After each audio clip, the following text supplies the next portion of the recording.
Well, well, well. It was the night before the Cowboys played the Philadelphia Eagles, and it was nothing but a whole bunch of noise because we ready to go. Let's go. We can't have it quiet up in here. We are one day away from Philly. Win, lose, or draw. Man, we are ready to play the Philadelphia Eagles. Let's go. Welcome, Cowboy fans and Cowboy haters alike. I'm the G, and I'm the host of Let's Talk Cowboys, where we talk facts. And if you like this video, don't forget at the end to please like, share, subscribe, hit that notification bell so you know the next time we post another video or go live. And since we are live, hit that like button as you come in. And if you haven't become a channel member or subscriber yet, please do. We have a lot of great things coming up this season. Now let's talk facts. Cowboy fans, I don't have long today. Y'all know I'm a preacher. I got Wednesday night Bible study, but I still got to get it in before I go. Got a short show today, but we have a very, very power-packed show within this small amount of time. So today, we are going to be listening to Brian Schottenheimer on 105.3 The Fan. I'm pretty sure he's talking about tomorrow's game. Hadn't had a chance to listen to it. I want to go back also to something C.D. Lamb said. C.D. Lamb said something very key that I think we really need to keep inside of our minds.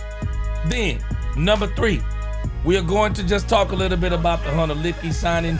Not something that I think really requires a lot of conversation. But what I do want to get to is I want to talk about Vic Fangio's defense some more. I did a little bit of digging on the internet, seen some videos about Vic Fangio's defense, and I found somebody that's got a pretty good video on it. And also I want to show us a couple of diagrams about the Vic Fangio defense and what makes it so hard to go up against. But again, that's going to be this short show for today. Trying to get my mind together. Y'all make sure y'all hit that notification bell. Trying to get my mind together for Cowboys After Dark on a Wednesday night at midnight. Y'all set that notification bell so you'll know if you're a night owl. We'll be talking Cowboys at midnight. So that's the show. Shotty 105.3 The Fan, C.D. Lamb, Lipke signing, Vic Fangio's defense. Let's go.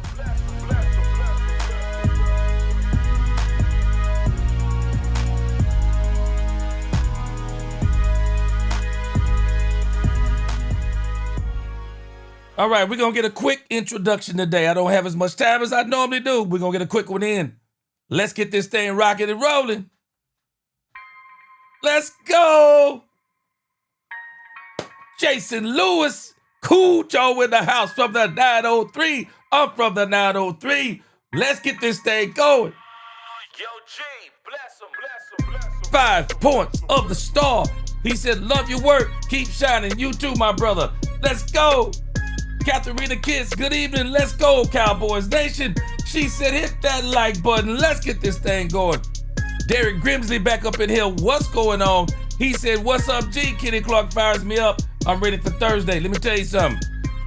You want to talk about somebody we going to get to see go to work real early? It is none other than Kenny Clark. Kenny Clark, we going to see what this man is about early. Let's go. John Henry up in this thing. Cowboy fan Kevo, what's going on? He said it reps to the Cowboys giving a butt whooping to the Eagles. Like Brock Lesnar says, here comes the pain. Let's go. I see you, Cowboys fan. Let's go. Caitlin Lockhart, let's get this thing going. Good to see you today. Lord Nova up in here. What is going on? Good to see you. Dominique Pittman, regulator. Let's go. Good to see you up in here this afternoon. Newhouse fam. He is officially crowned himself as the head of the Regulators. What is going on with you, my man?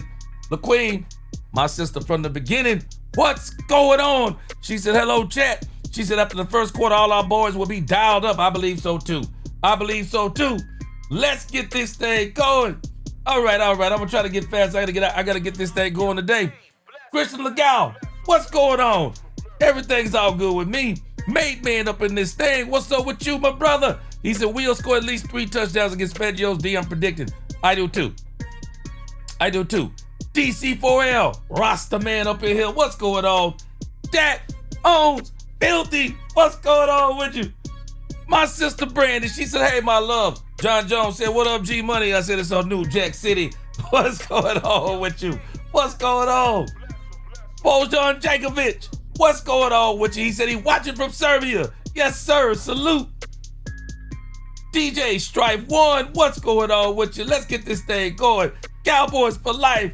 What's going on with you, homie? All is good. Kanye, Rockefeller, like that name.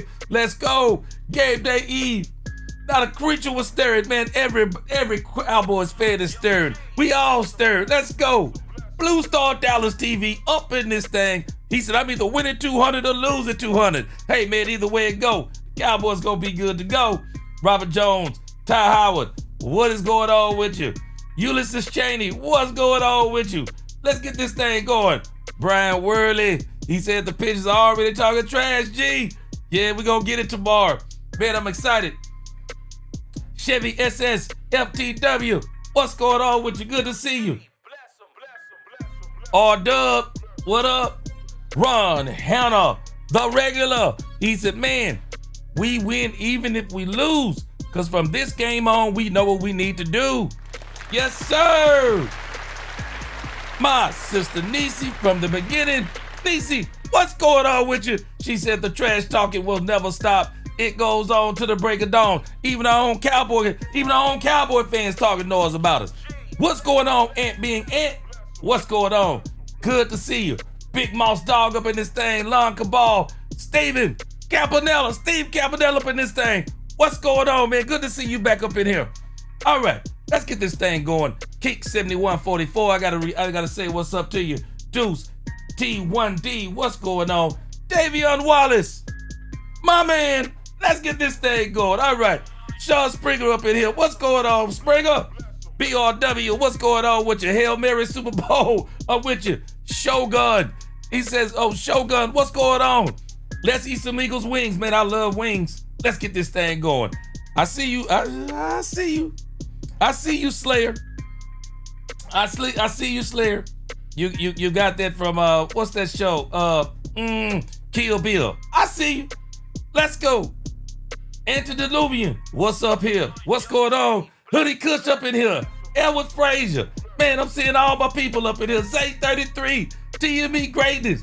Jigger Man up in here. 2025, let's go. Football Fanatic. Boy, I see all my family up in here. What's going on with y'all today? Let's talk some Cowboys real quick before I get up out of here. Sub-Zero Fatality. Let's go. Eaglewood Trojans up in this thing, man. Robert Dudley. Let's go. Glad y'all joining me this afternoon for a short period of time this evening. Let's get this thing going. I appreciate you. Scarecrow 7288. Brandon Cup in here. Let's go. All right. So Brian Schottenheimer was on 105.3 The Fan. Mark Davis said, we finally here. Boy, I'm with you. We finally here, man. We are finally here. Brian Schottenheimer's on 105.3 The Fan. Let's see what Brian Schottenheimer is talking about as it applies to the Dallas Cowboys. All right, let's get this thing going.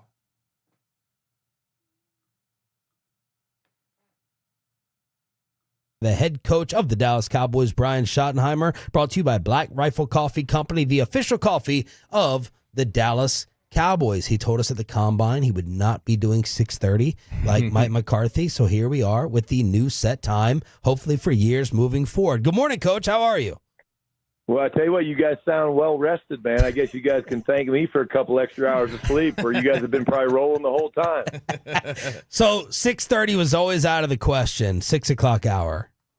Well, yeah, I mean, listen, Mike's a morning guy. I'm a night owl. That's just kind of the way I go. But, again, happy to always oblige you guys. But, no, it's great to visit with you guys, man. Look forward to doing this with you guys every week. What time do you usually leave the office at night? Niecy, I will be getting those phone lines ready. We will be ready. Probably 11:30, 12:30 guy most nights, and then the week's very different, right? Monday, Tuesday, Wednesdays your grind. Thursday it slows down a little bit. Friday's kind of your chance to have date night with your wife, and then Saturday you're obviously into game mode. Coach, you knew it was going to be a wild ride, but not having Mike at camp, losing and trading arguably your best player. I mean, could you have even imagined it would start off this crazy before facing the defending champs on the road? Well, I tell you what, the fascinating thing is, growing up in a football family, I've always been aware that there's things that comes across the head coach's desk, and certainly this is no different. I'm obviously excited about the team, but again, really what I tried to do, guys, you guys visited with me out in training camp, was I literally tried to just limit the distractions and focus on the guys that were out there working. And I had great communication and conversations with Mike all throughout training camp. But at the end of the day, look, this was a unanimous decision. And again, I'm happy for Mike and his family. Obviously, it's an incredible payday. And I'm looking forward to seeing him, like I said, before the game in a couple weeks, and then maybe not so much on the field as we get going to play. But again, excited about this upcoming start of the season. Coach, normally in big sports trade. Now, again, there are some who continue to drag this thing about MP. I am not going to have this conversation about MP. But what I am going to tell us is this team is better than good. This team was tired of all this stuff. Yep, we heard C.D. Lamb yesterday. He wanted to express his feelings. If he wants to express his feelings, he can. But I'm telling you, Brian Schottenheimer is reiterating it again. It was unanimous. Front office, coaching staff. Brian Schottenheimer is including himself in that decision. He's also including the players, leaders on this team in that decision. And just because you feel a certain way about something, don't mean that you don't even agree. It doesn't mean you don't agree with the decision. This team has moved on. And we got to move on. The fan base, and a lot of the fan base, I believe, have moved on. We got a few media members. We got a few content creators. They still want to hang on. And y'all brace yourselves, because the moment we lose, if we lose to Philly, if we lose to Green Bay, they're going to, I told you so. I told you so. The Cowboys shouldn't have traded Michael, blah, blah, blah. The Michael Parsons thing is not a short-term issue. It's a long-term issue too. The Cowboys are fine. We're great. This team is fired up about tomorrow. We are no longer talking about this stuff. It just doesn't make sense. We are ready to roll against the Eagles. And again, even you hear them, oh, he's arguably your best player. No, I'm not agreeing with that. And let me tell you, Shotty says something that's very smart. He's been preparing his team for this. He's been doing it. Shotty's been preparing this team for this. They've been prepared. And they were being prepared even if it was inadvertently. They brought in new pass rushers. All of this, isn't it beautiful? Everybody who's playing tomorrow night is everybody who's been practicing together all during training camp. Isn't it amazing how that worked out? Everybody who's been here, they're here. Everybody who wanted to be here, they're here. Everybody who'll be playing, they're here. The only one that hasn't been practicing is Kenny Clark. He hasn't been practicing with the Cowboys, but he's been practicing with the Packers, and now he's practicing with the Cowboys, and a week will be plenty for him. Plenty. This team is ready, and they're not looking backwards. They're ready. They are absolutely ready. And I love this answer that Brian Schottenheimer, man, he's staying on task. Bro, this is the football. This is football, bro. We're not crying over this. Let me read some of your comments, then we'll get back to Brian. Cowboy fan Kivo, he said this MP move has given the players and coaches a breath of fresh air. Now they will be able to make better decisions when the game is pursuing. You're right. Newhouse fam said we stand focused on week 1 tomorrow. Straight up facts. Straight up facts. Yeah, straight up facts. Blue blood, straight up facts. It's time to smoke some bird. Yep. Michael Parsons' True Colors came out. G, I agree with you. Nisi said Michael wrote a Dear John letter. Deuces. Yeah. Straight up. Straight up. This team ain't sweating this no more, man. And people are confusing the fact that CeeDee Lamb expressed his emotions with the fact that he hasn't moved on. And it doesn't even mean that CeeDee Lamb was not a part of that unanimity. It doesn't mean he wasn't a part of it. Being sad about somebody being gone and being glad they're gone are two different things. And even the reason why they're gone is two different things, but nevertheless, they are still the same conclusion. This team needed to move on. It was becoming a weight. It was becoming a weight, and it's all good. Dominic Pittman said Diggs, Bland, Elam on the field at the same time. Dominic Pittman, we've been wanting Diggs and Bland on the field at the same time for so long. We're finally getting it. We got a little bit of it last year, but I'm praying for Trayvon Diggs. I want Trayvon Diggs to have an incredible season. I really do. I want Trayvon Diggs to have an incredible season. Because I know Trayvon Diggs, this is probably his last season with the Cowboys. I'm sure it's his last season with the Cowboys. I don't bet, but if I was a betting man, this is his last season. And the Cowboys are going to allow him to showcase himself. They're going to use him to win too. But the Cowboys are going to allow him to showcase himself. And I see the Cowboys moving on from Trayvon Diggs to trading Trayvon Diggs. Wouldn't be surprised. Never know. They could go back to Green Bay and clean Green Bay's clock on a couple of more picks. Maybe they could get a 2. Maybe they could get a 2 and a 5 or whatever they have left. Cowboys can clean their clock some more. But I'm sure the Cowboys are moving on from Trayvon Diggs too. So I want Trayvon Diggs to have an incredible season so he can get his money elsewhere. Because I'm telling you, with Savon Rebel Jr. in the house, the Cowboys have 2 first-round draft picks next year, 2 first-round draft picks the year after, free agency and all these things coming up. The Cowboys will be looking to let Savon Rebel Jr. take that spot of Trayvon Diggs, and they'll probably go in the draft and they'll get them another cornerback. I want Trayvon Diggs to have an incredible season. I want him to stay healthy. I want him to absolutely ball out of his doggone mind. That's what I want for Trayvon Diggs. I love it. And again, Sir Nose up in this thing. What up with you? Lost in translation. Good to see you. 4 Pockets up in this thing. What's going on with you? Good to see y'all. I'm so excited about what the Cowboys are right now, and I'm excited for their future. Let's keep this thing rolling with the Cowboys. We deem the team that loses the superstar, the known talent, as kind of the loser in it, but then you have people say, well, there's addition by subtraction. There's an addition to the culture. Have you been on teams that you can recall or remember? I'm not asking you to give the specific examples, but have you seen where the better player, the bigger name has left, and it has been kind of addition by subtraction because of those culture things?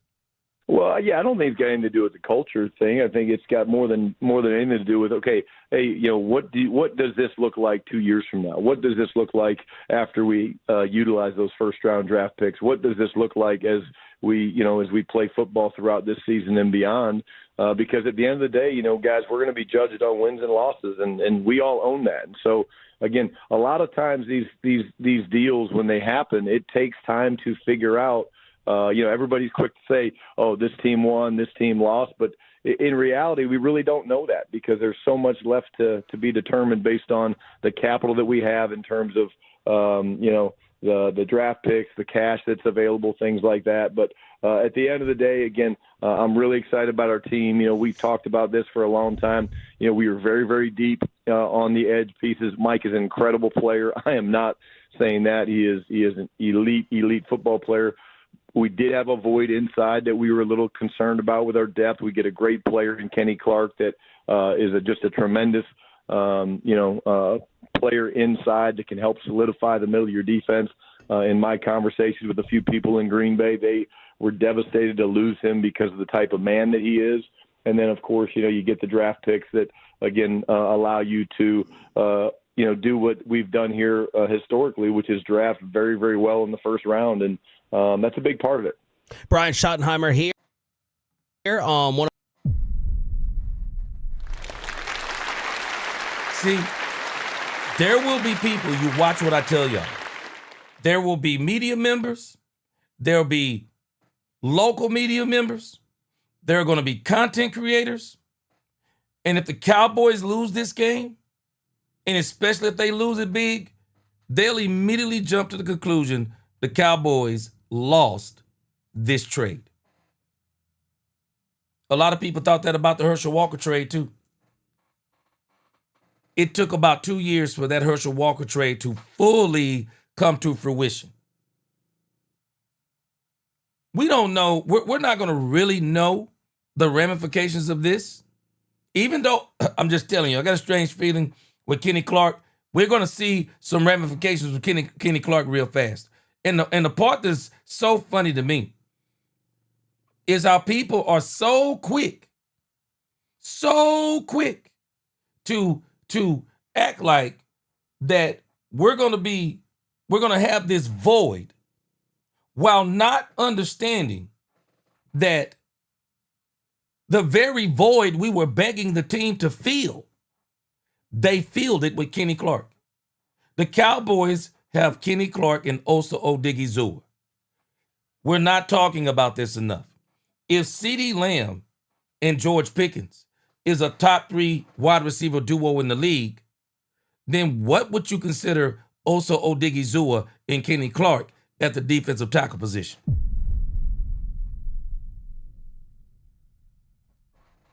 Rather than people polling about Micah, I wish they would poll teams and ask them, would you like to have Osa Odigizua and Kenny Clark as your defensive tackles?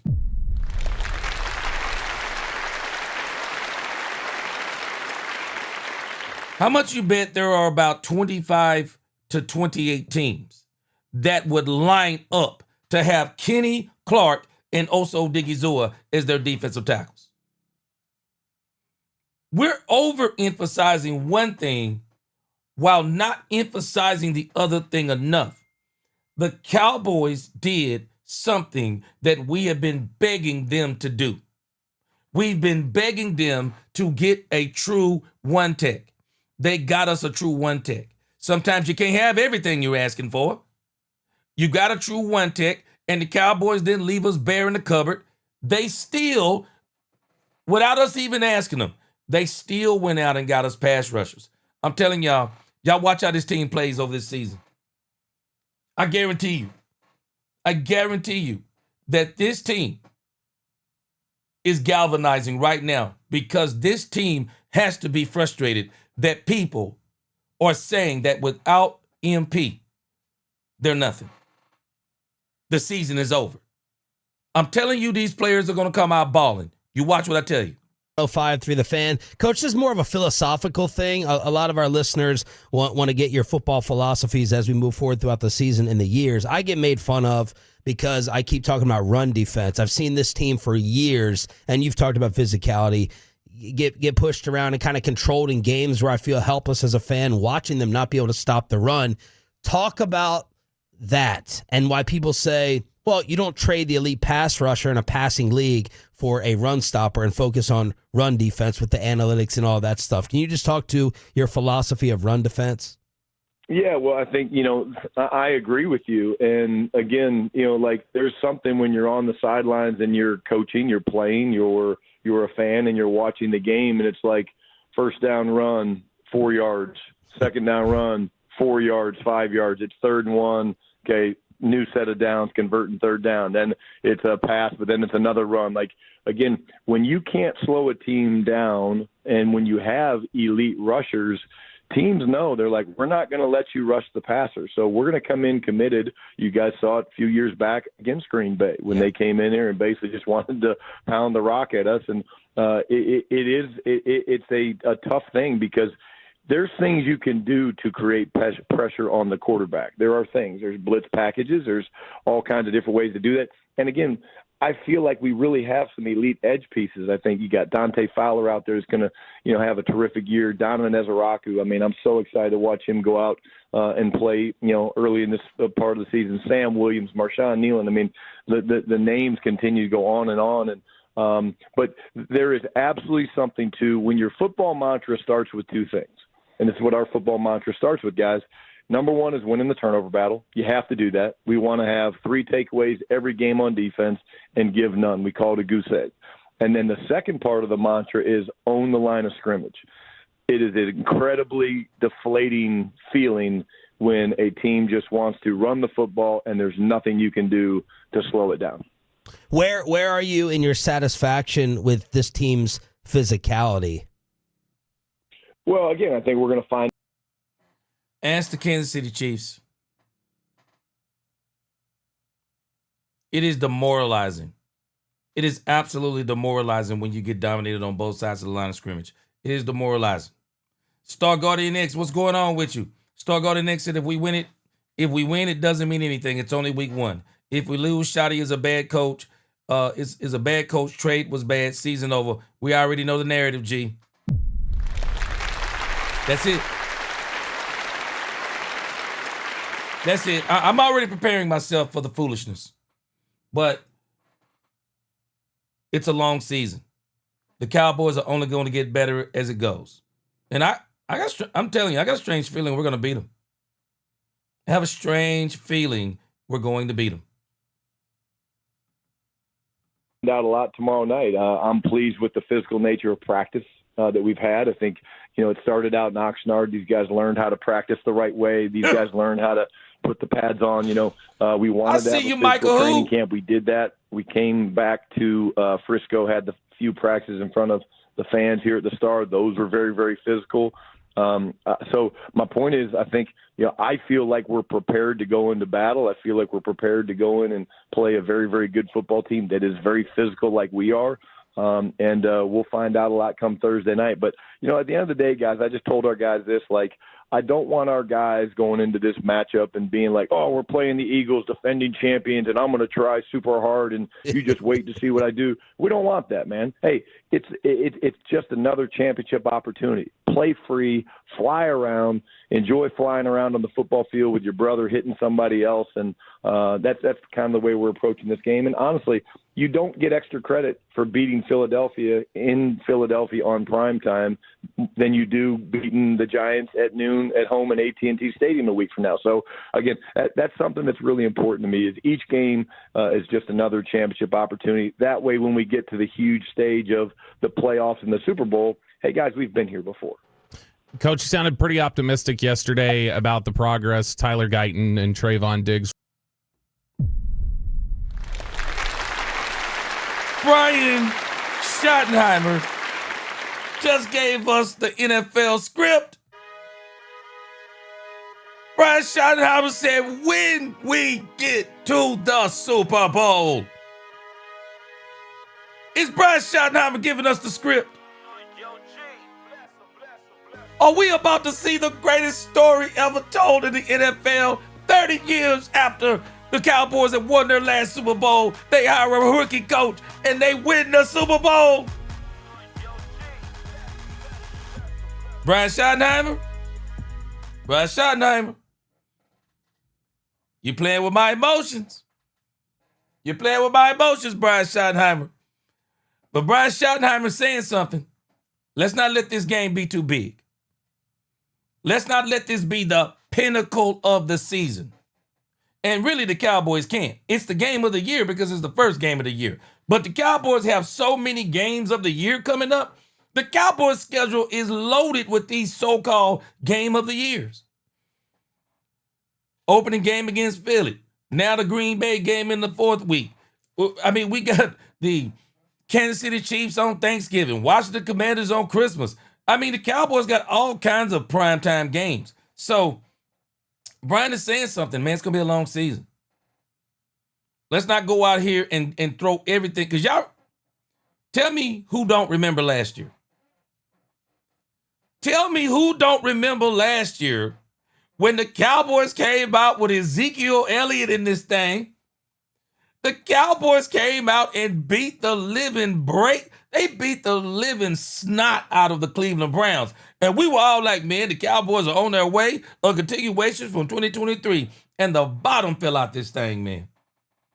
The bottom fell out this thing. Can't let it happen again. Dak fan for life up in here. What's up? Yeah. Dak fan for life said, I'm telling you, Dak has his best games against Philly. Philly has a bunch of new faces in that secondary. They got new faces everywhere. Man, they lost some people. I mean, they got new faces everywhere. I mean, they got to get some guys up to speed too, especially defensively. We're going to talk about their defense here in just a few. Appreciate that super chat again, but you're exactly right. Dak fan for life.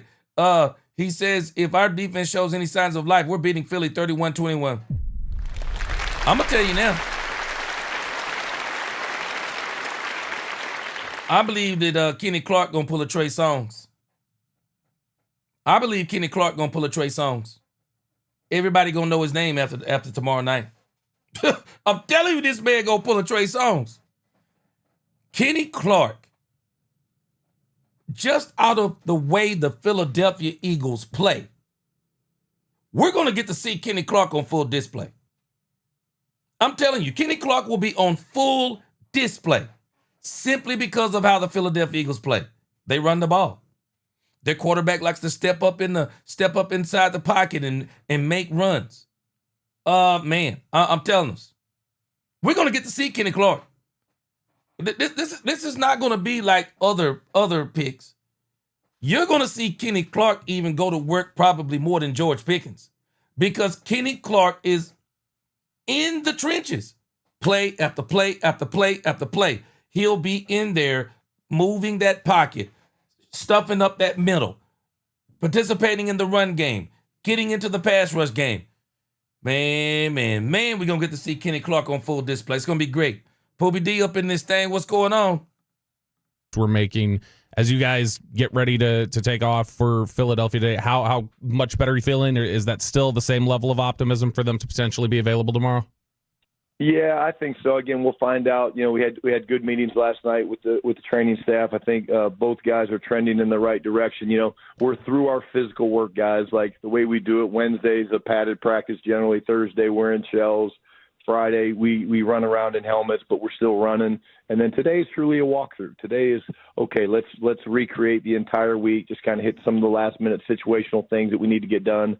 But the physical aspect of our deal ends on Friday in terms of now it's about getting their minds right, getting them relaxed, and then getting their bodies feeling great, getting ready to go into a game.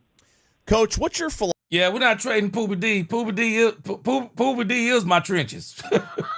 Poobie D my trenches. I got to keep my trenches up in here. We ain't trading Poobie D.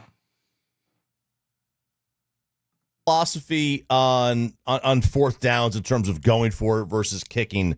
Are you Mike's exactly pretty right, aggressive. Sammy, I know you've coached under some coaches that were more erring on the side of kicking it. Where does your philosophy stand?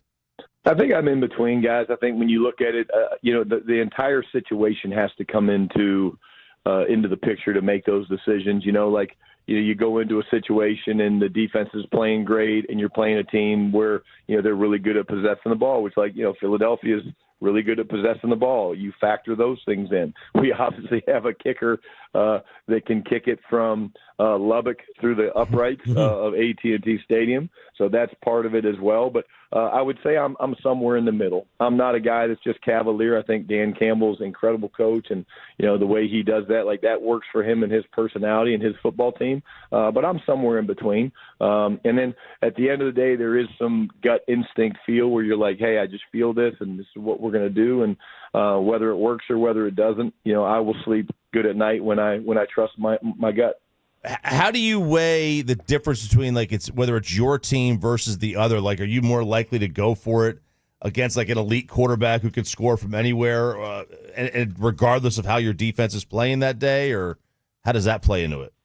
Yeah, I think it's all those things. Like, we have kind of a plan going into each game. Okay, hey, this is the quarterback we're playing. This is the environment we're playing in.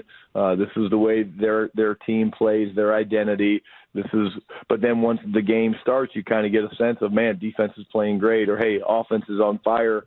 That all comes into your factoring. Analytics plays a part, guys. Like, we all have analytics. I'm not the guy that carries around the analytics book with me or has someone standing behind me. I've got a guy, Ryan Feeder, that's up in the press box who's elite at this. But it's just the analytics part is one tool of the package, and there's a lot of other things that go into it. But you do have a plan going into most games based on your opponent and how you think the game's gonna start out. Cowboys head coach Brian Schottenheimer joining us here on 105.3 The Fan. Nisi said it. Nisi said if we win, the goalpost will be on skates. I love it. Boy, I love it. Boy, you are not lying, Nisi. Boy, that goalpost gonna be on skates, boy. That goalpost gonna be on skates. Coach, you've been with the team the previous 3 seasons, so you know the evolution of the offensive personnel probably better than most first-time head coaches would walking into a job like this.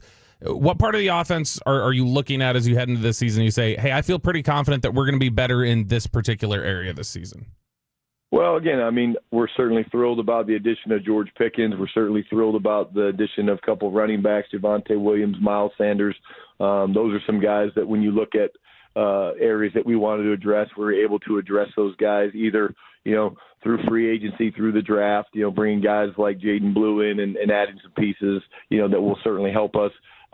But again, I think really at the end of the day, I'm excited to go out and watch our guys play the physical brand of football that we want to play. And when you say that, like, people always go, okay, hey, well, this is the son of Marty Ball, or this is the guy that was part of the Hard Knocks, one of the first Hard Knocks with Rex Ryan, where ground and pound. Look, you can play physically a lot of different ways, and it's not just running the football. You have to play this game, whether you're running it, throwing it, in a physical manner. You have to be physical to get open on a pass route versus man-to-man. Quarterbacks have to be physical to stand in the pocket and take shots from free blitzers. Running backs have to be great at, picking up blitzes. When you chip defensive ends, you have to be physical. And so, again, I'm always just careful for people when they hear we want to be a physical team to think all we're going to do is ground and pound or run the ball 65 times. That's not the formula. For us, the formula is somewhere from 53 to 55 rushing attempts and completions. That's a number that, is pretty traditional. And as long as we're doing that in a physical manner, I think we'll be in good shape. Coach. Now, I tried to tell people, all this run talk about Brian Schottenheimer, it doesn't mean he's not going to run the ball. Balance for Brian Schottenheimer is not 50-50. Balance for Brian Schottenheimer is probably going to be around 60-40. It might even be 65-35 with the wide receivers we have. And that's why Brian is already preparing people with, you can be physical in the pass game too. Well, of course you can, especially if you're physical up front. To me, what dictates your team being physical is not wide receivers in the first place. What dictates your team being physical is it begins in your trenches. They set the pace for the whole team in some respects. If you got a physical offensive or defensive line, it makes your running back physical. It makes your tight end physical. It makes everything about your team physical. It's the same thing with the defense. We call Philly physical because of their defensive line. Because their defensive line play is so good, it creates a situation where a lot of people around their defensive tackles, they don't have no choice but to be physical. Star Guardian Nick said, not just on skating, he said on ice skates. Yeah. All right, let's finish up, Brian. I want to show you this Vic Fangio's defense before I get out of here. The challenge of calling plays while managing, being a game manager, has haunted a lot of people around here and a lot of people throughout the league. What's your plan for that? And we're all analytics fourth down experts now, and we all know exactly when to burn the timeout through the love of football and the What up, interest that Daniel? has grown. How are you planning to get a Superstar handle on that status? game management while being in charge of the offense while the Bullets are live? Yeah, it's a great question. And again, I would say this, the one advantage that I do have is having been around Ryan Feeder, who's a huge part of that puzzle. He's the rules expert. He's got a great grasp of game management. I've been listening to Ryan's voice now for going on 4 years. And actually, when Ryan was on defense a couple of years back, I was a consultant working with Dan Quinn and those guys really more on defense. And so Ryan and I've been hearing his voice for a long time. And hey, here's the deal. At the end of the day, when you're in this position, there are certain things that you have to allocate to other people. And, again, I don't have to put together post-game show gonna be crazy. the adjustments on the sidelines for the offense all by myself. I've got an incredible offensive staff. Matt Eberflus is a former head coach. He's a great, sounding board for me. Nick Sorensen's a guy, a special teams coordinator that I've been around going back to Seattle, and he and I have been in the foxhole a lot together. And so it's truly using your resources, trusting your people, and then at the end of the day, knowing that, again, at the end of the day, it's going to come down to you listening to the people and then making a decision. I've normally been pretty good. When I talk out loud, I kind of come up with the decision that I want to make, and it's certainly something that you practice, you prep, you do all types of game management situations throughout training camp every day, and those continue on into the season. Have you envisioned or thought about handling the possible nerves before your first game as the head coach of the Dallas Cowboys in that locker room? Have the nerves already been building? Have you thought about dealing with it or handling it? How do you think you're going to be feeling? No, I think, at the end of the day, I think, I'm anxious before every game. I don't think that's going to change in this situation. I don't think it's going to change 5 weeks from now, 10 weeks from now. I don't think it's going to change when we're getting ready to play a Super Bowl. I think that's part of the game. When you love the game as much as I do and these players do, you should be nervous and you should be anxious. And I think you use that anxiety as power. I think I will be emotional. I've said that very openly from the beginning, just because, during the national anthem, every game I talk to two people, and that's God and my father. And, I will be emotional thinking about him and him looking down on me in this opportunity. Last one, Coach. Did you use the lemon? I always use the lemons, guys. And again, when I jump off, because I do have meetings to go to, I would like for you guys to admit to the world that, again, when you guys brought me lemons and some other things, the lemons were a little smaller than what I usually like in my drink. So the shotty was good, but maybe not as good as it should have been if I would have had a little bit more lemon power. Epic first appearance. Can't wait for the entire season and years to come. Good luck tomorrow night. Thank you so much, Coach. Appreciate you guys. Talk soon. Joining us now for the first Let me tell y'all something. The one thing we'll never have to worry about with Brian Schottenheimer is a bad interview. Cowboys player. I don't think we'll ever have to worry about it. He'll always say the right things at the podium. We might not agree with him. We are now joined by the head coach. I don't even know if they all going to match up on everything that he says, but Brian is great at the podium. Okay, let's quickly hear something that CeeDee Lamb said. I want you to go back. I want to go back to something that CeeDee Lamb said. It's only a minute. But I love what CeeDee said right here, and it might have got lost yesterday in one of my reaction. But I want you to hear something that CeeDee said that I absolutely appreciated. As one of the captains on offense, what's your message going into the game for the offense as far as trying to get started quickly? We got to go out here and compete, man. We got to play. We got to play together. We got to be physical, and we can't be reactive as far as them bringing a punch to us, and then it was like, oh snap, we're in the game. You know what I'm saying? I feel like we got to go out there, match energy, if not have them match our energy. And everybody's gonna have a lot of excitement. It's the first game. It's week 1. But then again, we also got to realize that everything is not going to be perfect week 1, and the season don't end in week 1. And I'm not saying that to negate any thoughts, because we still going in there thinking we're going to win this game. So, is it surreal? They're going to be celebrating their title. I don't know if you have to watch this ceremony. That's the only part I want to focus on. Because that's exactly what we just heard Brian Schottenheimer say. Brian Schottenheimer is trying to make sure his team. I'm telling you, me and Nisi, we were talking about this before, that it's like Brian Schottenheimer took all the notes, everything that he couldn't change, that he didn't like about Mike McCarthy, and he's trying to correct the course.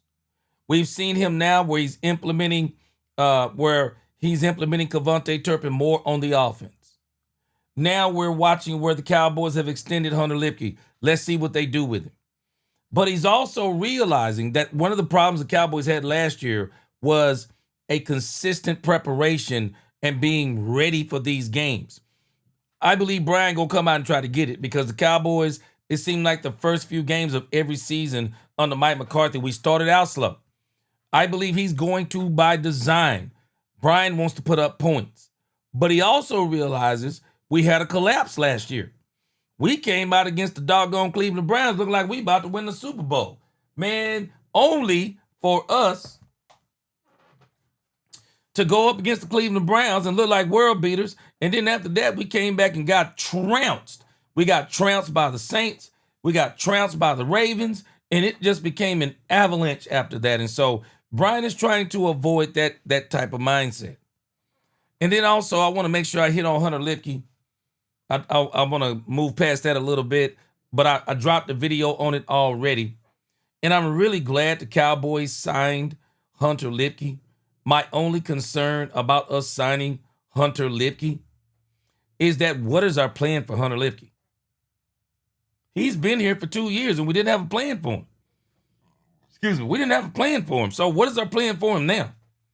I mean, when you look at Hunter Lipke's stats, I mean, I'm just telling you, this dude literally got signed off of we like him. Hunter Lipke literally got signed off of we like him and nothing else. And I shouldn't say nothing else, because I know we all think he's a great football player. But when you look at the production, I guess they're basically going to chalk this up as, hey, you know what? Mike McCarthy didn't know how to use the guy, so we're going to re-sign him and see if Shotty can get him acclimated. All right, let's move on to Vic Fangio's defense. Bam Bam Gaines up in this thing. He said, yo, G, I am wrong. He said, I'm wrong for wanting to hear someone on our team or coaching staff speak with some aggression and bass in their voice. Enough with giving other coaches compliments and reaching out to them. Hey, the person probably we need to talk to is Clayton Adams. That's probably the Clayton Adams conversation, because Clayton Adams is a different animal, man. He is a different animal. But I believe that Brian is really going to put this out there, man. I think he's going to put this out there, and I think they're going to do their thing. But I want to show you something about Vic Fangio. We're going to be talking about Vic Fangio some more tomorrow. But Vic Fangio has been in this league, and it is amazing to me. There's a Vic Fangio has been in this league for 25 years. And all of a sudden, Vic Fangio is the big talk in this league over the last 4 years. Especially since he got the Super Bowl with the Philadelphia Eagles. I'm going to talk some today about the Vic Fangio defense. And as a matter of fact, we're probably going to come back tonight and talk about it some more. But Vic Fangio, man, everybody is copying this dude's defensive philosophy. And I'm going to show you what that defensive philosophy is. I want you to look at a video that I found on Vic Fangio. They are blowing this dude up, man. Blowing him up. Check this thing out on Vic Fangio. This was about 5 years ago.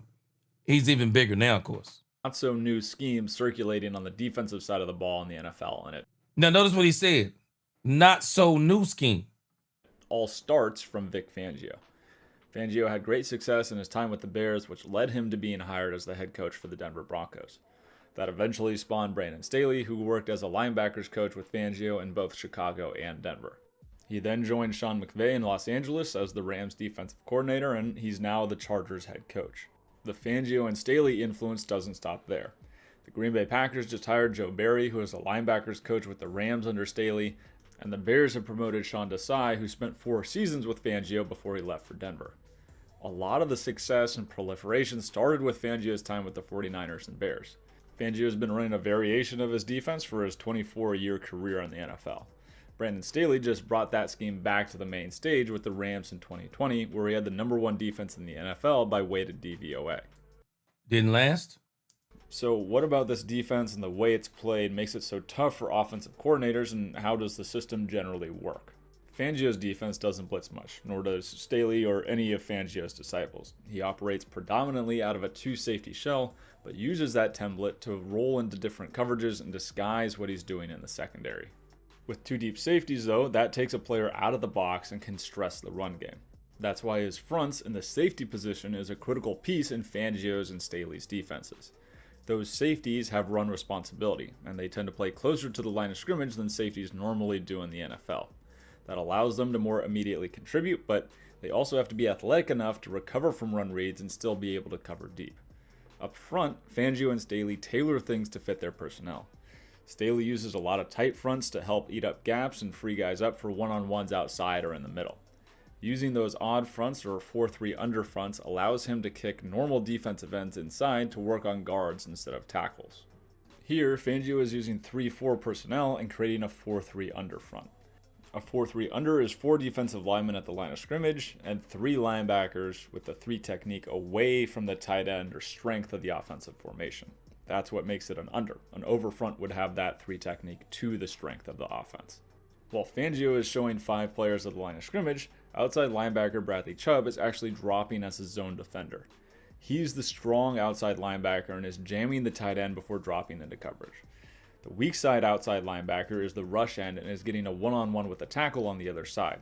With the nose shaded to the right and an end outside the tackle, the Titans are forced to commit 4 linemen to those 2 players. That creates 2 separate one-on-ones for the Broncos with their 3 technique and weak outside linebacker. Those one-on-ones are created by the front despite the Broncos only rushing 4 against the Titans, who are keeping 7 in pass protection. Those kinds of fronts are a staple of what Fangio does, and Staley did that in a big way in LA last year as well. You can see how similar the setup is here for the Rams against the 49ers. They also have a nose shade with 2 defensive tackles inside leverage of the offensive tackles and a strong outside linebacker on the right to the tight end. However, on this play, you can see the safety and their run fit responsibility. They're coming from depth, but filling off the defensive tackle to the right. When he gets hooked and controls the backside C gap, the safety is responsible to fill the inside and the B gap. Meanwhile, that nose is occupying 2 blockers in the A. Aaron Donald has a one-on-one to the play side and forces the running back inside to the filling safety. The front has created advantageous matchups while still maintaining 2 deep defenders to protect against the pass. Staley especially used a lot of varied personnel when giving similar tight or 4-3 under looks. He'd walk down linebackers over the center or in the B gaps to show heavy pressure, then have those linebackers bail into zone coverage. He'd also use a variety of twists and stunts off of those looks. Behind those fronts, as mentioned, both Fangio and Staley run a lot of 2 safety shells. That doesn't mean they're always playing cover 2 or cover 4 though. They often use that shell to disguise and move secondary players around to give varied looks post-snap. Here, Staley is ultimately getting to a Tampa 2 look, but doing it in a very unique way. He's rotating one safety to cover for a cat blitz from the corner, bumping the other safety over, and then backing up the trip side nickel. That's a lot for a quarterback to process all after the snap. That disguise is then matched with what the Rams are doing at the line of scrimmage. There's linebackers that are bailing, there's that corner blitz to cause confusion, and ultimately, they're only rushing 4 defenders. While he does it less, Fangio also likes to do similar things with his safeties and bump them around the field to be able to rob the middle, give coverage illusions, and double players on the opposing offense. Fangio is huge on zone coverage and moving players around, and that allows the secondary to make plays on the ball. He likes his safeties to be interchangeable and flexible so he can be more unpredictable. His scheme implements some man coverage principles and creates a lot of versatility in his defensive play calls. Both Staley and Fangio need some dynamic players to really make the scheme work, but when the horses are there, it's a difficult defense to prepare. See, this is the key. And this is the key to Matt Eberflus's defense, too.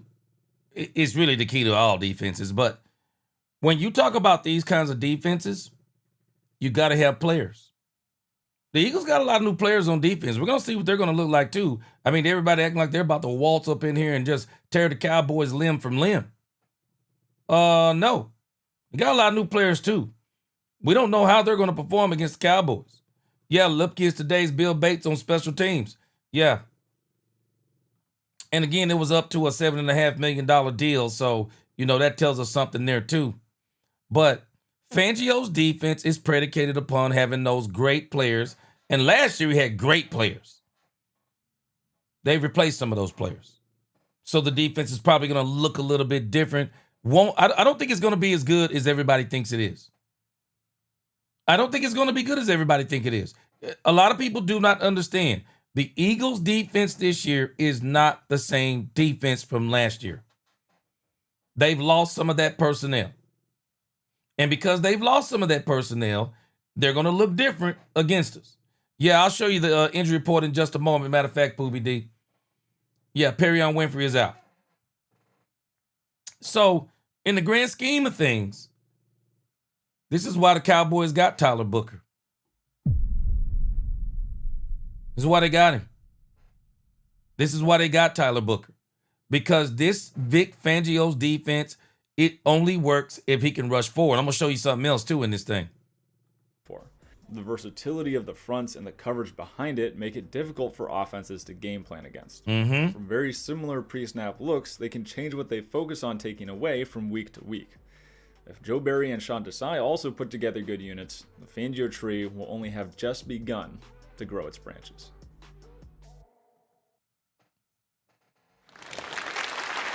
Yeah, Vic Fangio, man, that was Weekly Spiral. Go subscribe to him if you haven't. I'm telling you, man, Vic Fangio, people are hailing this guy like he's the next best thing since sliced bread. And so I want to show you something else. Because in essence, what he really looks like. Let me see if I can find a good diagram to kind of explain it.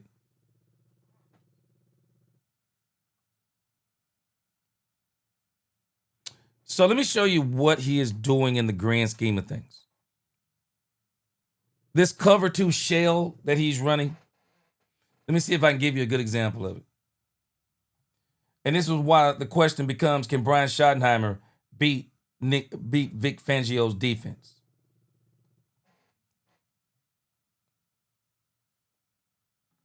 So when you look at this, hold on a second.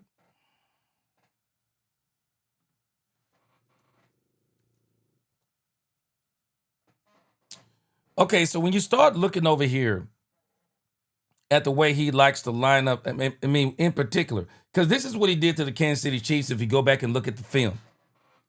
So when you go back and look at how he does things, he pretty much lines up just like this. He's not gonna do any movement. But I also want you to see something that he does that is very, very, very unique. He creates this split in the middle. He gives this illusion that the middle is wide open. Meanwhile, he'll have his safety, cornerback, and his linebacker. He'll kind of have them lined up in a way to where if you got 2 wide receivers, one in the slot, you got an X and an H, for example, he outnumbers you in coverage 4-3. He outnumbers you in coverage 4-3. Then when you go to the other side, of course, if you got an H and an X on one side, then you're more than likely only going to have a Z. Or if you're running 4, it's going to be a Y and a Z. If you're going to run a tight end, no matter how you slice it, he splits his defense to where he always has more defenders per side than you have receivers on your side. This is why his defense is difficult to go against. And so what happens is in this coverage, he always has 4 people. And one of the things that he does that is very clever is he plays to a point to where he wants the wide receivers to run to his defensive backs And then they'll either cut off routes. They'll have help in here. If it's not deep, the safety can come up. He can cut in here. If it's short, you can get a safety, a linebacker to come up in here. He fixes it to where he really cuts you off a lot at the pass. And not only that, if you have a tight end lined up, he'll make sure he'll get this linebacker to come down, get an edge. Get a jam. If you try to do a rub, if you're gonna try to do a pick play, he'll make sure that there's a jam on the inside player so that it delays him on getting that pick. He does a lot of things that are very, very creative by putting, and again, notice it gives the illusion. It gives the illusion that the middle is wide open. He's got 4 down, 4.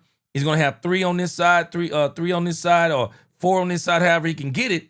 But he's going to always try to outnumber you. He's going to always try to outnumber you. And so he becomes a problem. 4 on one side, 3 on another side, 1 in the middle, 4 down linemen. He's a problem. He's a problem. Every single time he's a problem. And so when you go against a Fangio defense, because in essence, it's kind of like quarters. When you go against a Vic Fangio defense, you have to be real patient. You have to be real patient. If his corners are going to play off, then you're going to have to take those shorts. You're going to have to take those short plays. You're going to have to be patient. His team is also predicated upon 4 down linemen. No blitzes hardly. They are going to stop you from running the ball. That's their goal, to stop you from running the ball with 4 and to get a pass rush with 4. And again, if they can get this pressure with 4, you're going to have a long day. You're going to have a long day against them. And this is why they give so many teams problems. Now, I want to show you, also inside of this diagram, they came up with 5 plays that can beat this quarters coverage that he runs. That can beat this quarters coverage. And so one of the plays, they call it PA, wide zone, weak double verticals, X sluggo. So basically what they're doing in this is, notice what they're doing. You line up the X on the side by himself. You get your Y, your H, your Z. You have them all lined up. And again, notice this squiggly line. Use some motion. You got your running back, play action. And what your goal is where we saw up here, where he tries to outnumber you on each side. So what you do is you overload one side. You have that running back. We already know, as they said, he likes his safeties to be a part of the run game. You get that play action. You get that safety. You want him to bite down because he thinks it's a run. And then you get that lone wide receiver out here. Now you got him. You get him in, and then you get him on and out, and you got him out there one-on-one. This is how you have to beat him. You have to stop them from being able to overload those sides. This is how you beat him. This is how you're gonna have to beat Vic Fangio. This is how you have to beat him. Hold on a second. Let me get this super chat in. Edward Frazier, appreciate that super chat. Edward said Micah and Diggs led the charge after we beat the Browns. Got cocky. Remember that? Yes, sir. Man, we fell off the cliff, boy, after that Cleveland Browns game. Brian Schottenheimer is trying to stop him doing that. And so again, have y'all already noticed? I got to give Brian credit on this. Brian has been preparing. Brian has been preparing for the Eagles and the Denver Broncos. He's been preparing for the Raiders. He's been preparing for these types of teams who want to run these types of defenses. Because the only way you can do anything with them is you're going to have to. One of the things that killed Mike McCarthy last year, no motion. No motion. He would just line up, have his players to run right at you, and they would either do outs or ins or digs, but the route combinations were they were just dog poor. No creativity, no motion, telegraphing everything you're doing from the moment you line up. It was pure trash. Have y'all realized Brian has already been doing this stuff? Have we noticed how CD has been lining up?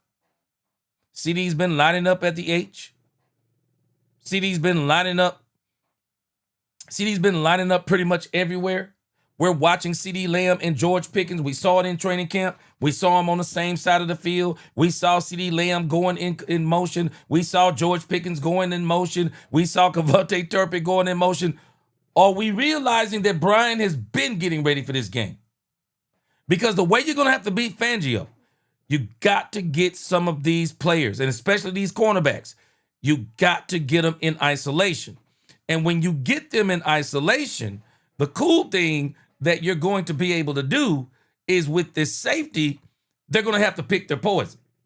Because the safety is going to have to be absolutely honest.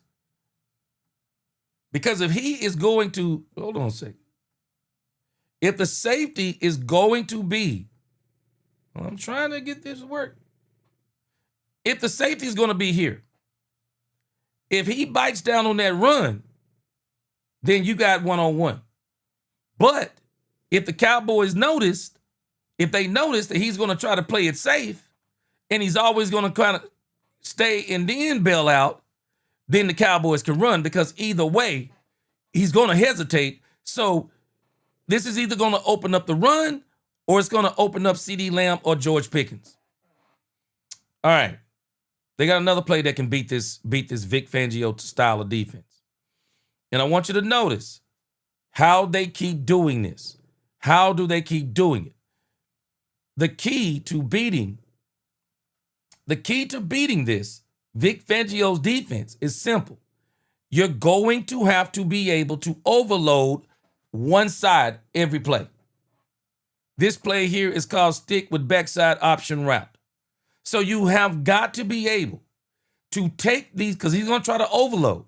He wants to try to get 4 on one side, 3 on another one. So the way you're going to beat him is you're going to put 3 on one side and see if you can create some kind of matchup to where you can get something down the field.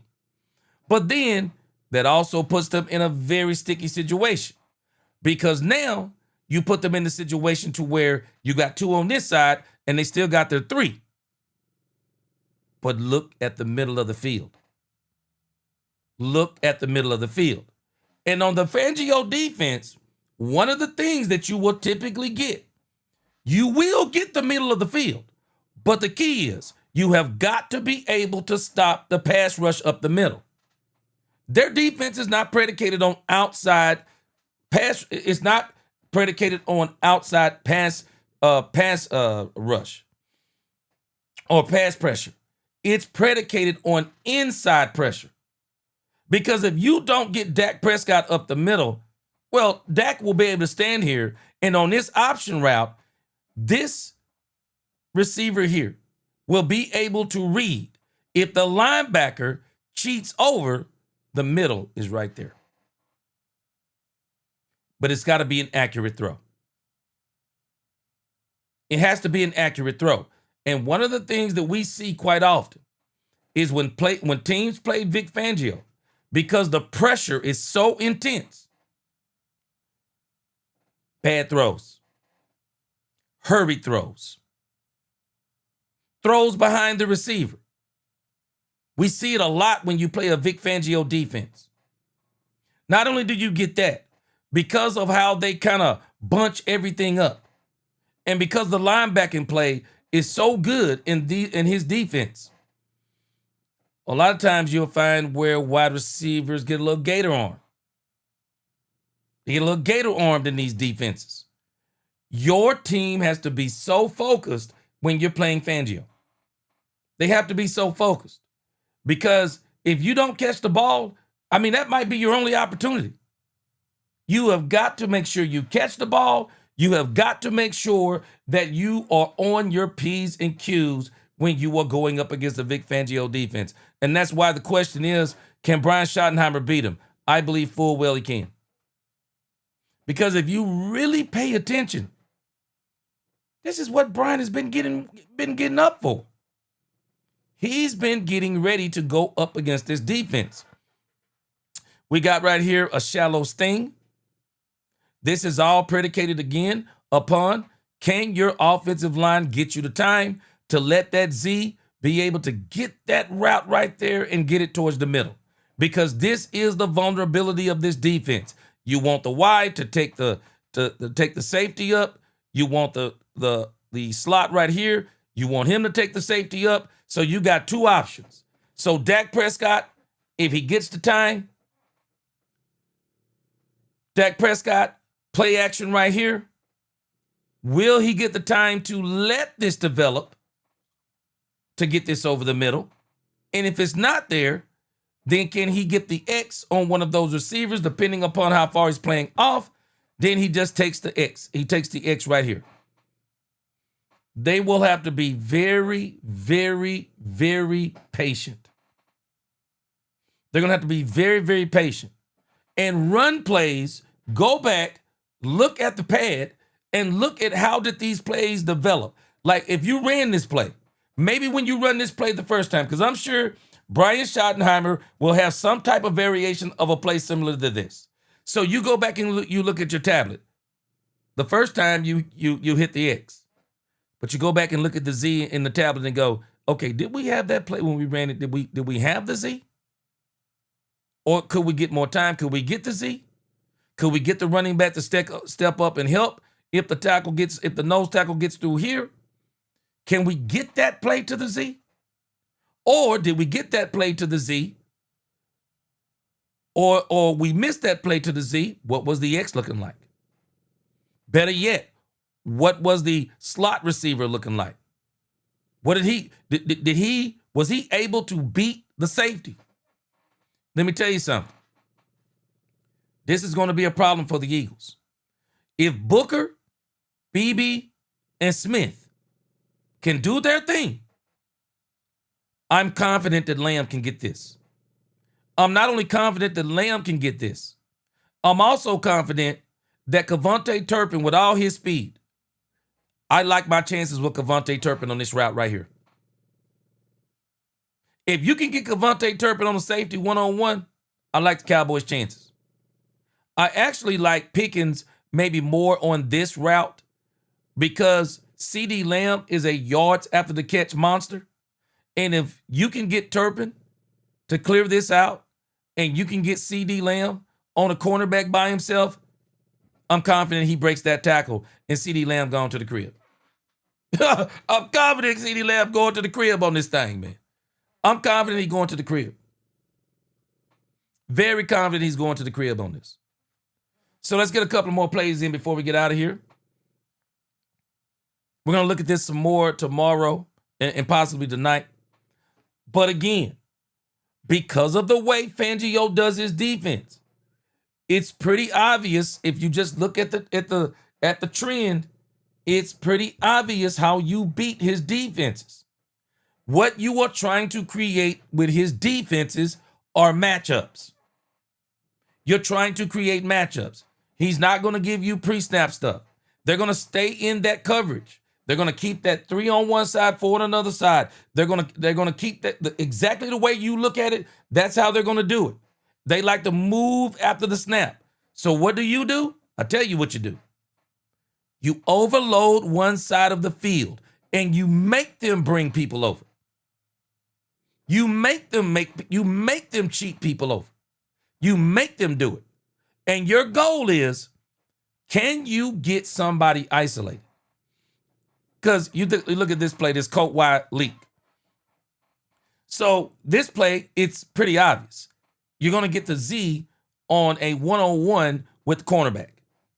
That's kind of what your goal is. and you want to take him outside because the safety will still be here. So if you take it over here, of course, he'll be there. If you take it straight down the field, he'll probably get there.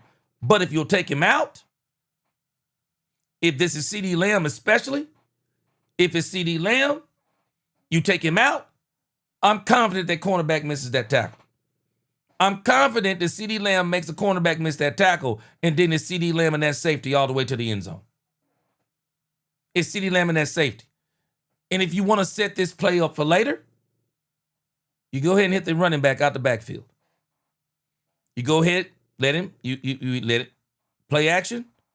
You hit him out the backfield because you probably cleared this out. And then you see, can your running back take this up the sideline?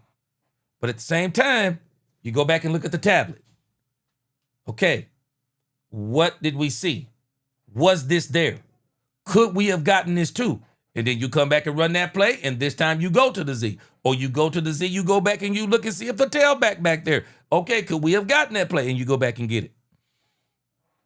So again, this defense that he runs, are you kind of getting the trend? The key to this thing is you have got to overload. You have got to overload him on one side because you're going to make him move. Because he won't do it unless you put players in position to make him move. So how do you make him move? You put players over there. Look at this. Notice what they do in this one. This play is called trips, bunch, play action, slot, cross. Very, very, very powerful play here. Another one of these plays, your offensive line going to have to give you some time. But again, you bunch them up on this side and you're going to run up and you're going to take everybody again to one side of the field. You see what you got to do against Fangio?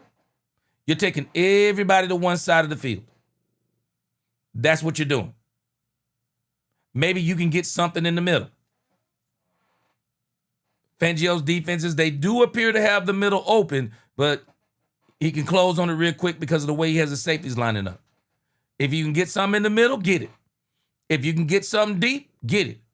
But your play is more than likely going to be this tailback sneaking out the back. You want to hit that tailback sneaking out the back.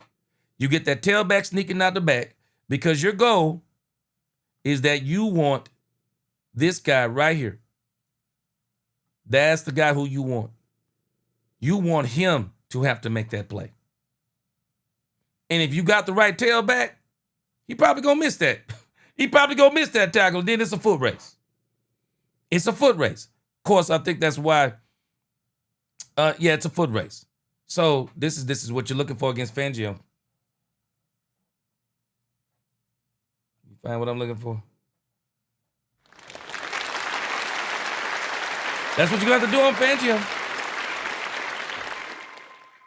All right, guys, I appreciate you rocking with me. I'm about to get out of here. It's Wednesday night. I got to hit you with the Cowboys after dark. I'm going to find some more of this stuff. I've been looking all over. I've been looking all over.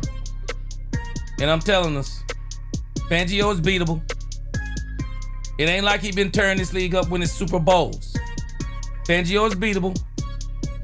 And I'm telling you, Brian Schottenheimer has already, this man, I have got to give him credit. He's already been preparing. I got to give him credit, guys. I got to give him credit. Sub-Zero, appreciate that $5 super chat. I got to give Brian Schottenheimer credit.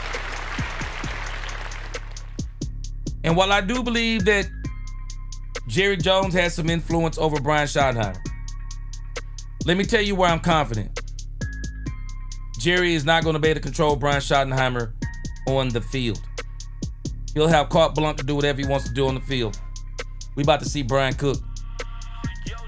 I will not be surprised. I'm telling y'all up front, I'm not even exaggerating.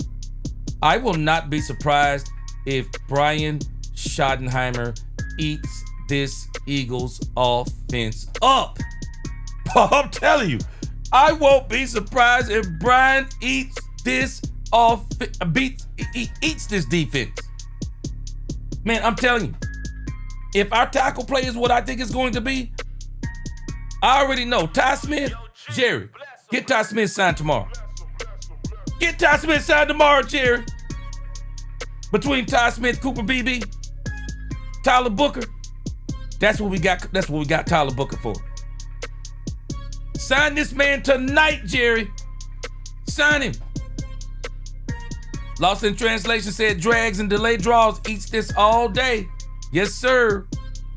We're going to look some more at how do you beat this Vic Fangio's defense. We're going to look some more at it. I'm telling you, I will not be surprised if the Cowboys eat these boys up. They're going to eat these boys up. Oh, Reginald Jackson up in this thing. He said the Eagles have y'all studying plays. He said y'all can talk all night, but it won't help. Oh, it's going to do more than help. Brian Schottenheimer has been preparing for this game the entire preseason, the entire training camp. We're going to be ready. All right, guys, I got to get out of here. I appreciate y'all rocking with me.